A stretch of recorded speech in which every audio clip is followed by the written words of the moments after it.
Zee 24 तास एक पाऊल पुढे। नमस्कार, मी अमोल जोशी। रोखठोक मध्ये आपलं स्वागत। ज्येष्ठ समाजसेवक अण्णा हजारे यांनी आज पुन्हा एका नव्या लढ्याचं रणशिंग फुंकलंय आणि त्या दृष्टीने आपली पावलं उचलायला सुरुवात केली। आजचा दिवस अण्णांसाठी यासाठी महत्त्वाचा होता की अण्णांनी आज सर्व प्रमुख राजकीय पक्षाच्या नेत्यांची भेट घेतली।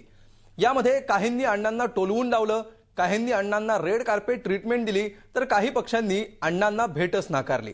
या सगळ्या पार्श्वभूमीवर राजकीय नेत्यांची भेट घेण्याचा हेतू नेमका काय आहे, अशा प्रकारे राजकीय नेत्यांनी सहकार्य करावं ही जी अण्णांची अपेक्षा आहे ती खरोखरच वस्तुस्थितीमध्ये अस्तित्वात येऊ शकते का? शिवसेनेनं भेट का नाकारली आणि मुख्यमंत्र्यांनी हात का वर केले, असे अनेक प्रश्न उपस्थित होत आहेत। या सगळ्या विषयी आज आपण चर्चा करणार आहोत। अण्णांच्या भेटीनं काय साधलं याच्या खास कार्यक्रमात।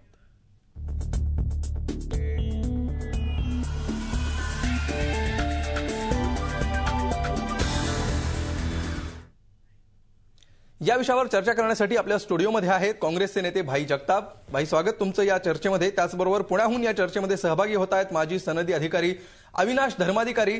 ज्या प्रकारे सामाजिक बाजू जी आहे ती सुद्धा अविनाश धर्माधिकारी आपल्याला समजून सांगणार आहेत। त्याचबरोबर भाजपचे प्रतिनिधी, मनसेचे प्रतिनिधी सुद्धा या चर्चेमध्ये काही वेळातच सहभागी होणार आहेत। अजून ते पोहोचले नाहीयेत। आपण चर्चेला सुरुवात करूया भाई जगताप यांच्यापासून। भाई, सगळ्यात पहिला जी प्रतिक्रिया उपस्थित होते, मुख्यमंत्र्यांची भेट घेतलेली होती अण्णा हजारेंनी। मुख्यमंत्र्यांनी असं सांगितलं की हा सगळा केंद्राचा विषय आहे, राज्य याबाबत काही करू शकत नाही। अशा प्रकारे काँग्रेसनी हात वर करण्याचं कारण काय? नाही, पण हात वर करणं हा विषयच नाहीये।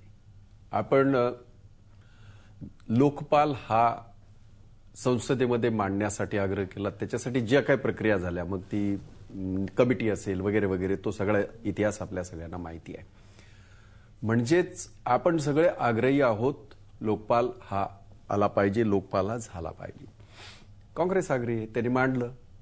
त्याचं काय झालं याचा आज काय तो चर्चेचा विषय नाही, तरी सुद्धा अजूनही प्रयत्न आमचा आहे की लोकपाल त्याच्यामध्ये ज्या काय कालच्या किंवा परवाच्या ह्याच्यामध्ये यांनी सांगितलं सुद्धा पंतप्रधानांनी की ज्या सूचना शेवटच्या दिवशी काही पक्षांनी ज्या केलेल्या आहेत किंवा काही सदस्यांनी केलेल्या आहेत, लोकसभेच्या असतील किंवा राज्यसभेच्या असतील, त्याचा पूर्ण विचार करून परत एकदा त्याच्यावर हे होईल, याची कार्यवाही होईल। नाही, लोकपालाविषयी मुद्दाच नाही, लोकायुक्त हा जो विषय आहे, अण्णांचं असं म्हणणं आहे की कर्नाटकमध्ये ज्याप्रमाणे झालं, येतो ना मी त्याच्यावर, पण आता तो कम्प्लीट तर करायला द्या। अगदी नाही, तुम्ही थेट सांगा, लोकायुक्त सक्षम करायला हो, राज्याला अधिकार असताना राज्य का करत नाहीये, केंद्रावर का अवलंबून आहे? नाही, आता असं आहे की आपण लोकायुक्त त्या लोकपालाच्या ह्याच्यामध्ये हे सगळं येणार आहे, त्या अँबिटमध्ये, हे मला मुद्दाम सांगायचं आहे। कारण लोकपालाचा अँबिट हा मोठा आहे,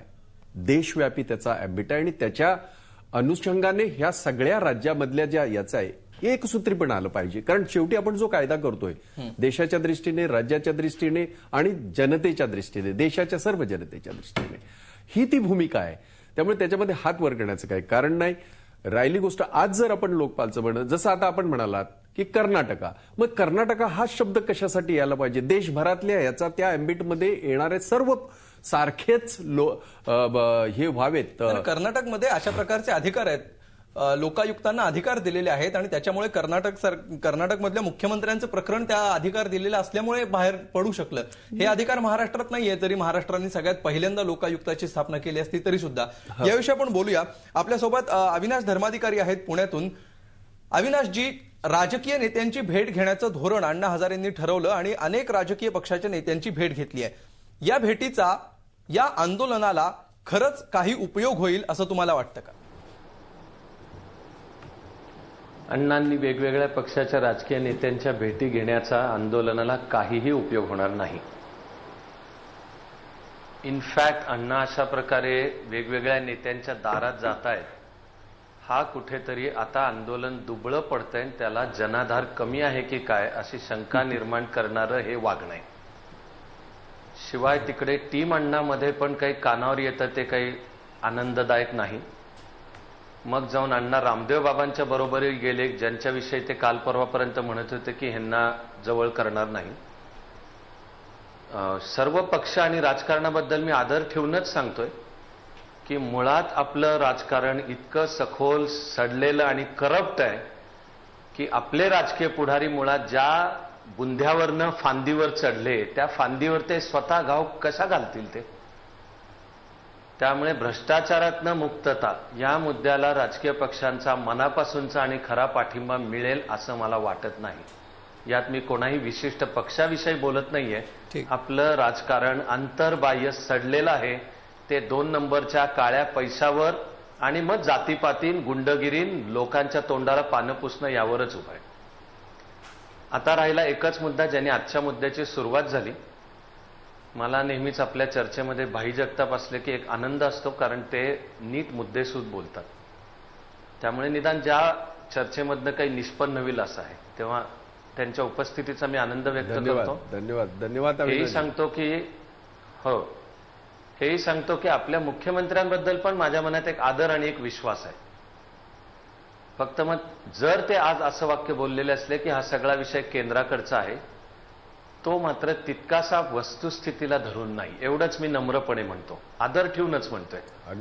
महाराष्ट्राचा लोकायुक्त हा देशात पहिला झालेला कायदा ही एक चांगली गोष्ट आहे, पण तो लोकायुक्त दुबळा आहे. त्याला सशक्त करायला काही केंद्राच्या कायद्याची वाट पाहत थांबलं पाहिजे असं नाहीये. तेव्हा महाराष्ट्र सरकार आपल्या सिन्सिरिटीचा एक परिचय खरं म्हणजे देऊ शकतं. मी जबाबदारीची जाणीव ठेवून सांगतो की मागे महाराष्ट्राच्या लोकायुक्तांनी अत्यंत गंभीर अंडरवर्ल्डच्या संदर्भातल्या आणि प्रशासनातली माणसं त्यात सामील आहेत असा अहवाल सरकारला दिलेला होता. मंतरला आंदोलन केलं, त्याच वेळेस शिवसेनेचे अनेक नेते त्या ठिकाणी गेले होते लोकपालला समर्थन देण्यासाठी. अण्णांची मागणी आजही तीच आहे. अण्णांचं काय म्हणणं आहे की नंतर तुम्ही डिसेंबरच्या त्या संसदेमध्ये तुम्ही लोकायुक्त कायदा, अण्णांचं म्हणणं होतं की पूर्ण देशभरासाठी संसदेत पास व्हावा, पण संसदेमध्ये असं ठरलं की प्रत्येक राज्यांनी स्वतंत्रपणे तो आपला आपला करावा. आणि आजही या हिंदुस्थानामध्ये 18 राज्यांमध्ये लोकायुक्त कायदा आहे सगळ्या राज्यांपैकी, पण महाराष्ट्रामधला लोकायुक्त याला कुठल्याही प्रकारचे अधिकार नाहीत. तर तो लोकायुक्त सक्षम असावा, त्याच्या कक्षेमध्ये मुख्यमंत्री सुद्धा यावेत.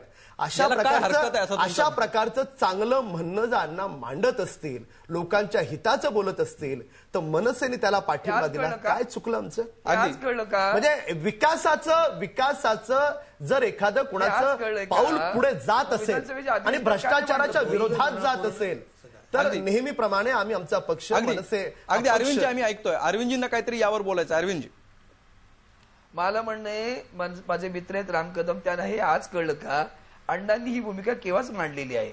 मग अखंड विधानसभेचं अधिवेशन, आता अर्थसंकल्पीय अधिवेशन होऊन गेलं, मग त्या अधिवेशनात ते का नाही मांडलं तुम्ही? का तुम्हाला आज कळलं की नाही बाबा हे आचमनचा मुद्दा, हा लोकायुक्त सक्षम नाहीये, काय नाहीये, ओम्बुड्समन कायदा, स्कॅन्डिनेव्हियन, हे आज कळलं तुम्हाला? हे माहिती नव्हतं का? किंवा अण्णांची मागणी माहिती नव्हती का?